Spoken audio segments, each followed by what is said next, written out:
Martes. El reloj ya pasa de las 12 de la tarde.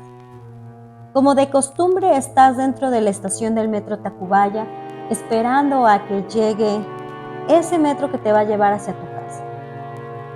Notas que es un día como todos. Algunas personas platican, otros están con su celular, cuando de repente ves que una multitud corre hacia sentido contrario. No logras entender por qué, solamente escuchas gritos.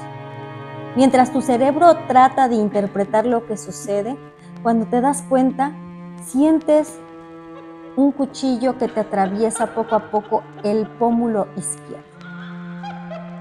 Al voltear y ver quién es la persona que te ha agredido, caes al suelo. Y ahí empiezas a sentir más golpes, patadas y solamente gritas: ya, por favor, déjame. Esto que les acabo de contar es extraído del testimonio de una de las 4 personas que fueron acuchilladas el martes 19 de noviembre del 2024 dentro del metro Tacubaya. Estas 4 personas estaban esperando a llegar a su casa, sin embargo, una persona llamada Kevin N., o apodado el Yomi, bajo el influjo del cristal y con cierto tratamiento de esquizofrenia, entró y agredió a los usuarios. Al verse acorralado, se lanzó hacia las vías del metro. Afortunadamente, se pudo detener y entonces 10 elementos de la policía fueron tras de él y lo capturaron. Actualmente, el Yomi se encuentra dentro del reclusorio norte esperando a que lo sentencien y está en un proceso por intento de homicidio contra estas personas. Hasta el día de hoy sabemos que 3 de las víctimas ya fueron dadas de alta y solamente una se encontraba en terapia intensiva en el Rubén Leñero. Me gustaría decirte que solo es este caso y que no hay otro. Sin embargo, en el 2022, en mayo, estaba un niño comiendo con su papá en una taquería en la colonia Roma. Pasaban de las 2 de la tarde cuando un hombre, igual, bajo ciertos influjos de alguna sustancia, le arrojó un tabique en la cabeza. Obviamente el niño cayó inconsciente y su padre corrió tras de él. En las cámaras de seguridad del restaurante se capta que esta persona entró, tomó el ladrillo y se lo arrojó en la cabeza y así con la misma tranquilidad se fue caminando. ¿En qué momento una persona que tiene ciertos problemas con las adicciones pierde razón de sí y se convierte en un problema, incluso en un arma letal para la sociedad? Esto y más cuestionamientos se los vamos a decir el día de hoy a nuestra invitada, la psicóloga Ruth Solano, que tiene experiencia en tratamiento de adicciones y quien trabajó en una clínica de rehabilitación. Comenzamos.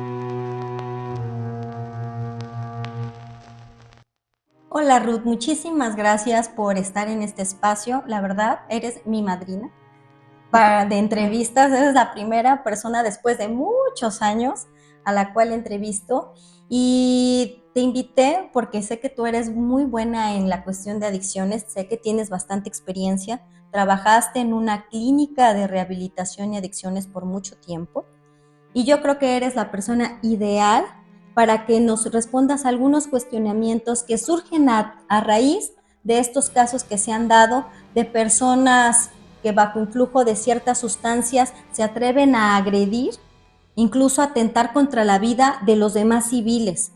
Y pues, de cierta manera, sí da un poco de temor, porque no sabes en qué momento alguien te va a atacar. Si se supone que pues vas caminando por la calle libremente, o en el caso del niño, que estaba comiendo con su papá y de la nada le pegaron con un ladrillo, ¿no? Ahora, mi primera pregunta, Ruth, a partir del caso del joven de Tacubaya, joven de 26 años, él comenta cuando lo aprenden que él consumía cristal, pero que también padecía esquizofrenia. A partir de ello te pregunto, ¿la esquizofrenia es independiente a las adicciones o las adicciones provocaron la esquizofrenia? Ok, pues gracias por la invitación, Bere. Este tema de si fue primero la gallina o primero el huevo siempre ha sido un tema bastante buscado, dialogado en el tema de qué es primero, ¿no? Realmente, cuando nosotros vamos a hablar de patología dual, que es justamente lo que aparentemente es lo que sucedió con este chico o que sucede con él, la patología dual nos habla de que hay un trastorno de sustancias y un trastorno comórbido, ¿no? Un problema, un trastorno mental. Y bueno, generalmente realmente la etiología en cuanto a la esquizofrenia como tal, no hay como un factor o algo que nos diga exactamente esto es primero y por eso se da, ¿no? O sea, o primero es el consumo y por eso te da esquizofrenia, o primero es la esquizofrenia y por eso consumes.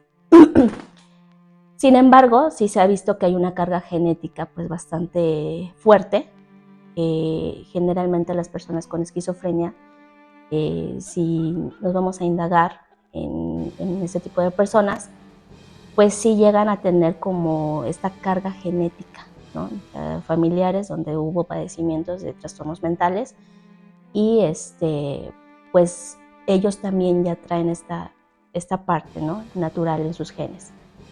Lo que sucede es que, bueno, si esta persona ya trae una carga genética y junto con eso le metemos una sustancia psicoactiva, pues obviamente esta sustancia va a hacer que si la esquizofrenia se iba a presentar a los 25 años, pues que la esquizofrenia se empiece a presentar pues a edades más tempranas, debido al consumo de sustancias. Entonces, esta es la parte que yo considero que es más, desde mi punto de vista, es como más fiable, por así llamarlo, que trae más la carga genética y que hay un detonador. En este caso es el consumo de sustancias, ¿no? Puede ser algún otro detonador, puede ser un factor estresante, una situación drástica que vive la persona y a partir de ese suceso se desata la esquizofrenia. Pero desde mi punto de vista no es algo como que aparece porque consumió. O sea, la persona ya lo trae en sus genes, en su carga genética y pues se intensifica, se manifiesta, se deja ver cuando hay un ingreso de una sustancia psicoactiva, ¿no? Ahora entendamos que las drogas pues son sustancias químicas que entran al torrente sanguíneo y que entrando al torrente sanguíneo pues afectan al sistema nervioso central. El sistema nervioso central tiene dos partes medulares, ¿no? La parte cerebral y la parte de la médula espinal. Y la parte cerebral pues maneja todo lo que es pensamiento, aprendizaje, afectividad, conducta, ¿no? Y la parte de médula espinal pues es todos los mensajes que manda nuestro cerebro a diferentes partes del cuerpo para que funcionen y hagan, ¿no? Entonces, si por una sustancia ya hay una alteración y a eso le añadimos que la esquizofrenia como tal es un problema, es un trastorno mental, y bueno, sí es un problema también, es un trastorno mental de los más graves que afecta a nivel pensamiento y es crónico, ¿no? Lo que quiere decir que este tipo de enfermedad mental pues ya en sí mismo ya lleva una alteración a nivel cerebral, ¿sí? La persona puede llegar a presentar delirios, alucinaciones, se manifiesta en diferentes aspectos la esquizofrenia. Pero si le sumamos que la sustancia también puede generar delirio, alucinaciones, idea persecutoria, etcétera, conductas agresivas, violentas, híjole, pues estamos haciendo como una bomba ahí para que la conducta, de agresividad, pues se intensifique más, ¿no? O sea, por ejemplo, en una persona esquizofrénica, lo que más, una de las cosas que más se presenta en ellos son el tipo de alucinación de comando o imperativas.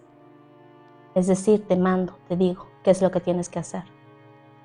Entonces, imagínate que una persona consume sustancias y que altera en cuestión de alucinación o en delirio, que siente que alguien lo está persiguiendo o que las personas que están a su alrededor lo pueden atacar. O sea, es una distorsión de la realidad, de la percepción de la realidad. Entonces lo que va a hacer es que, pues, a manera de supervivencia y por efecto de la droga, pues esa agresividad que podía ser, porque creo que todos manejamos un nivel de agresividad, ¿no?, que nos ayuda para la sobrevivencia. En este caso, ya con enfermedad mental y con un químico, pues se intensifica. Y entonces la agresividad se vuelve, pues, mucho más fuerte, ¿no?, de lo que sería, pues, por así llamarlo, como lo adaptativo, ¿no?, lo que te ayuda para protegerte, para defenderte. En ese caso ya se vuelve, pues, más fuerte, ¿no? Entonces, este caso es, pues, notorio porque la agresividad la vamos a ver en dos aspectos, ¿no? La agresividad puede ser auto, o sea, dirigida hacia uno mismo, y hetero, ¿no?, o sea, hacia otros. Generalmente a veces pensamos, no, pues es que es esquizofrénico, es que es violento, ¿no? Eso es lo que te iba a decir. Es como un estigma que tenemos. La realidad es que no precisamente, ¿no? ¿En qué momento se vuelven violentos las personas que tienen esquizofrenia? Bueno, se pueden volver violentos, cuando no está teniendo un apego a un tratamiento. Generalmente este tipo de tratamientos son farmacológicos, o sea, también hay tratamiento psicológico, pero si ellos no tienen un apego al tratamiento farmacológico, es muy probable que la persona, pues, se vaya deteriorando y las conductas, pues, sean más desadaptativas. Entonces, bueno, en este caso lo vemos como en la parte violenta, ¿no?, heteroagresiva, pero puede ser que haya personas esquizofrénicas que consumen otro tipo de sustancia que no es estimulante, como lo es el cristal. Puede ser que sea una sustancia depresora del sistema nervioso central y que ya con esquizofrenia también tienen un riesgo de por sí, que generalmente son como los síntomas negativos que se mencionan de la esquizofrenia, como un aplanamiento afectivo, empiezan a deteriorarse, dejan de socializar con los demás, dejan de hablar, se aíslan por completo, ¿no? Entonces imagínate que llegue a consumir una sustancia que es depresora, pues entonces esa agresividad ya no se vuelve hetero, ahora se vuelve auto, y entonces pues la mayor muestra de agresividad hacia una persona pues es el suicidio, ¿no? Entonces este tipo de personas con esta enfermedad mental sí se necesita un apego al tratamiento farmacológico y también, pues, un apego a un tratamiento psicológico, ¿no? Sí es importante que ellos puedan seguir las indicaciones para que puedan tener una mejor funcionalidad, porque generalmente este tipo de trastorno mental lo que hace es pues va deteriorando el funcionamiento de la persona, ¿no? O sea, su percepción de la realidad, algo que es muy, muy notorio en ellos, es van a ser las alucinaciones, va a ser la parte afectiva, ¿sí? Y la parte social, que se restringe mucho. Entonces, en la parte psicológica, lo que se puede trabajar justamente es que la persona pueda tener una integración social, ¿no? O sea, que él pueda, ay, ya se me fue, como, Integrarse.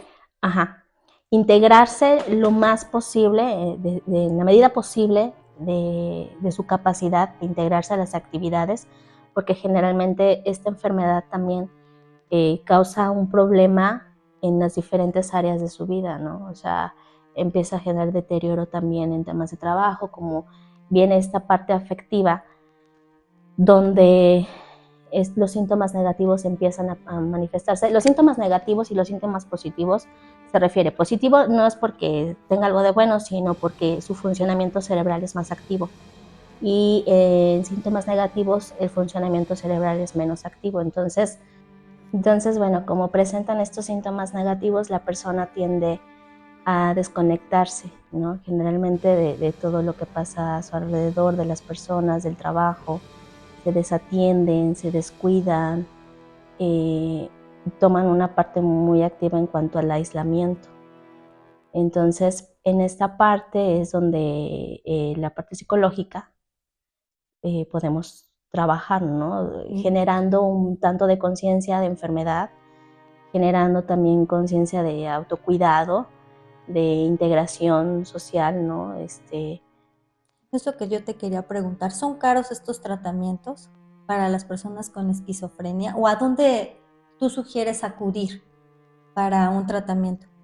Ok, inicialmente para que una persona empiece a atenderse requiere de inicio un tratamiento farmacológico. O sea, aquí no podemos hacernos, pienso yo como psicólogos, no podemos hacernos como la magia de, híjole, le voy a cambiar, ¿no? Voy a generar un cambio en él. O sea, es un trastorno mental que requiere forzosamente de farmacología, ¿no? De fármacos.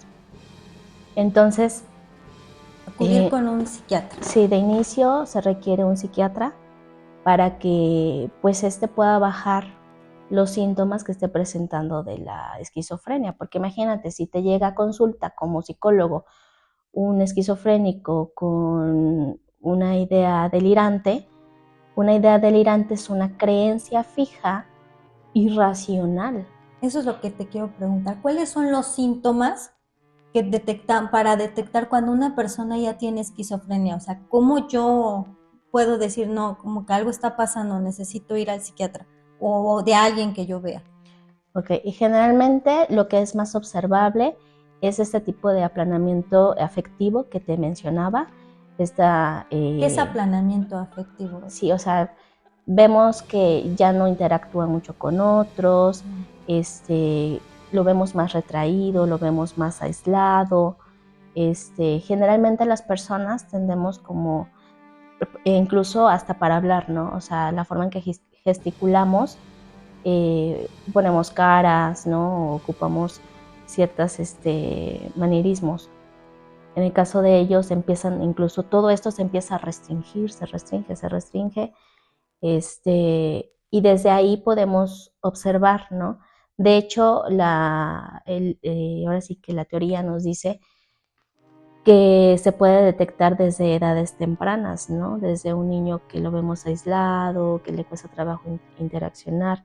Ahora, con esto no lo menciono, pero no quiere decir que hay todos los niños que se aíslan, ajá, que les cuesta mucho trabajo relacionarse, que se descuidan, pues quiere decir que estos niños van a tener esquizofrenia. O sea, no se trata de generalizar, simplemente se han observado algunas conductas que nos pueden anticipar un poco, o es lo que han observado, ¿no? De personas con esquizofrenia, que hubo una conducta premórbida, ¿no? O sea, que se presentó antes y que entonces pues ya llega aquí con nosotros, o bueno, llega en consulta con psiquiatría, ya con un estado tal vez de delirio, con alucinaciones, ¿no? Con esta falta de interacción social,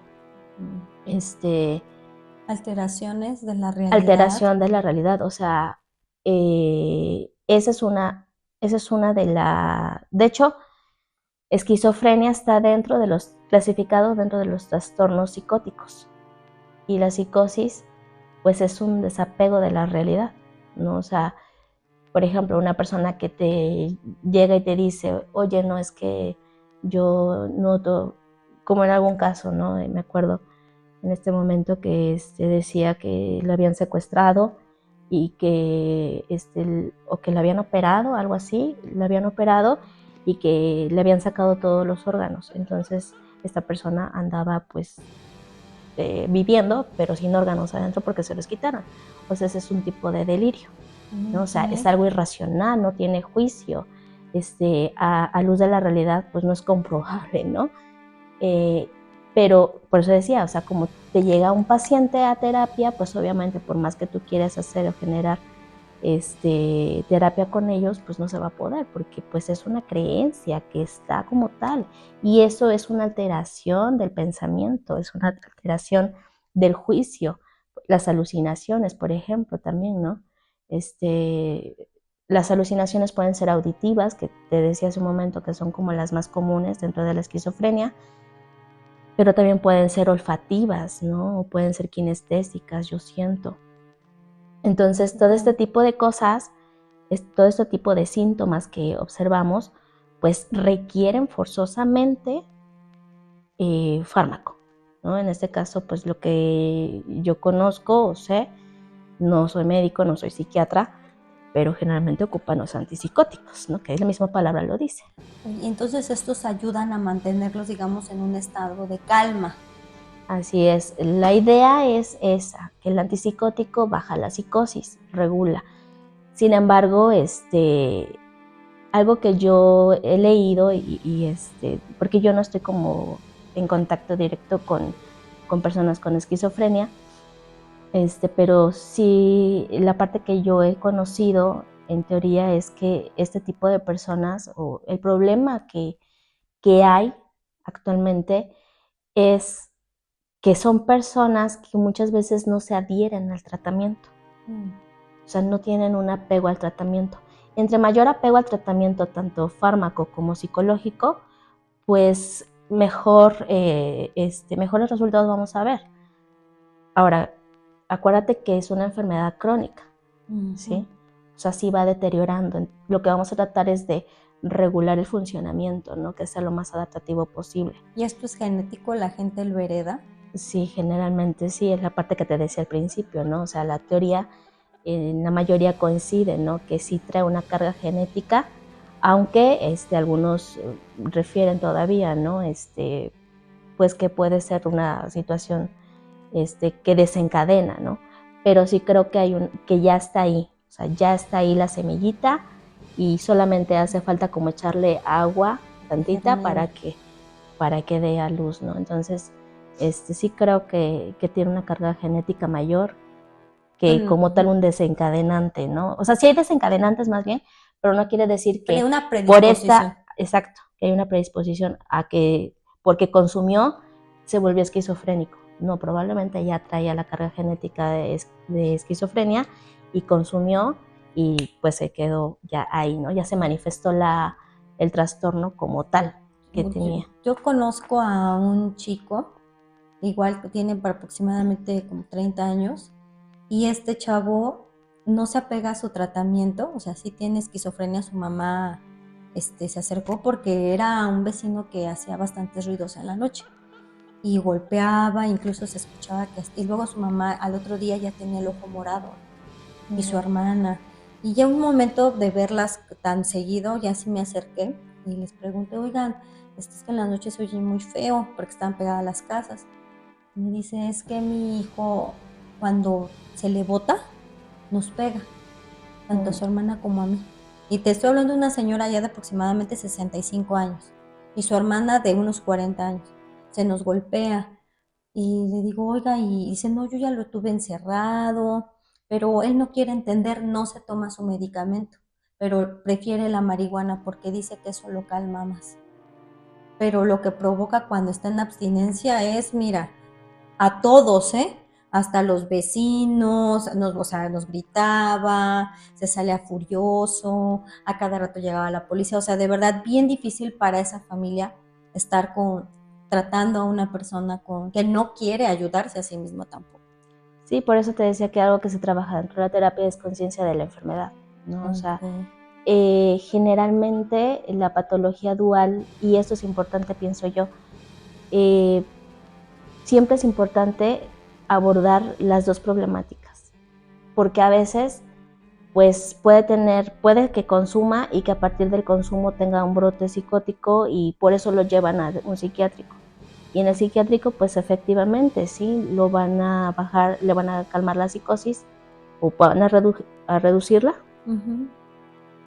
Pero la parte que no están trabajando, que no se trabaja con ellos, es la parte del consumo de sustancia, ¿no? Y muchas veces lo que también se refiere es que muchos de estos pacientes generalmente consumen para calmar los síntomas.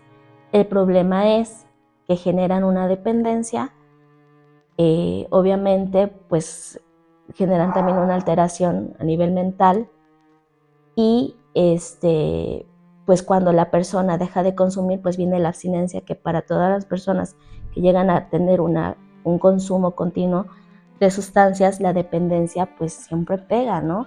O sea, entonces, si iba a tener irritabilidad y que podía ser manejable, pues aunado con la enfermedad, pues la irritabilidad pues, se vuelve pues, agresividad, ¿no? Y generalmente, en los casos de esquizofrenia, también documentándome, leía, ¿no? Que generalmente esa agresividad la vuelcan casi siempre hacia sus primeros, ¿no? Mamá, papá, sus cuidadores. Es como, sí, entonces sí es complicado este tipo de situaciones. Sin embargo, creo yo que se tiene que abordar la patología dual, o sea, los dos problemas al mismo tiempo. Si tratamos de que se calme nada más la esquizofrenia, pero no tratamos el consumo, pues va a seguir el problema todavía, ¿no? Un problema. Y si por otro lado queremos nada más abordar el consumo, pero no tratamos la esquizofrenia, pues no, o sea, se tiene que trabajar, o sea, las dos cosas a la par, ¿no? Ok. Para finalizar, ¿tú qué podrías recomendar a los familiares que tienen a una persona con esquizofrenia? ¿Cuál sería el primer paso? Bueno, pues de primera instancia, si nosotros estamos observando conductas que no son, que no las veíamos en nuestro familiar, las notamos diferentes, ¿no? Empezamos a notar aislamiento y todas estas conductas que ya describí, lo primero es ir con un médico psiquiatra, y pues que den el diagnóstico, ¿no? Porque pues tal vez no es a lo mejor esquizofrenia, ¿no? Digo, tampoco es que se pongan todos como ahí a observar y a lo mejor es esquizofrénico, ¿no? Pero sí de primera instancia tienen que ir, consultar un médico psiquiatra para que el médico psiquiatra desde su expertise pueda él decir, ¿sabes qué? Ellos ven el curso de la enfermedad, ¿no? O sea, cómo se ha venido gestando, y entonces ellos te pueden decir, pues sabes que si es esquizofrenia y requiere este tratamiento. Y pues segunda, pues generar una anuencia al tratamiento, ¿no? Sé que al final, bueno, hay muchos familiares a veces se hacen responsables. La intención es que pues también busquen un apoyo psicológico para que en la persona que tiene la esquizofrenia pues se pueda trabajar, como les decía hace un momento, él mismo pueda tener este funcionamiento de cuidado, autocuidado, de tener que ver por sí mismo, de medicarse, de ver también los riesgos de no tomar. O sea, creo que hay como es un tema de psicoeducación que requiere tanto el que tiene esquizofrenia como también de la familia y pues generar, ¿no? Que se apegue, favorece para que se apegue al tratamiento. tanto la persona que lo padece como la familia también pues pueda tomar pues cierto apoyo, ¿no? Porque a lo mejor a veces no saben qué hacer, cómo actuar, yo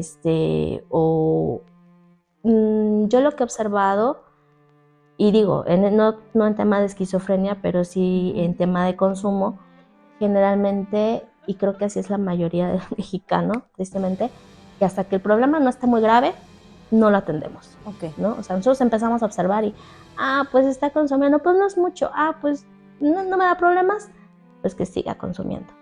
Pero ya que tenemos un problemón fuerte, híjole, ya si no, córrele y pide información y a dónde lo metemos y al psiquiátrico.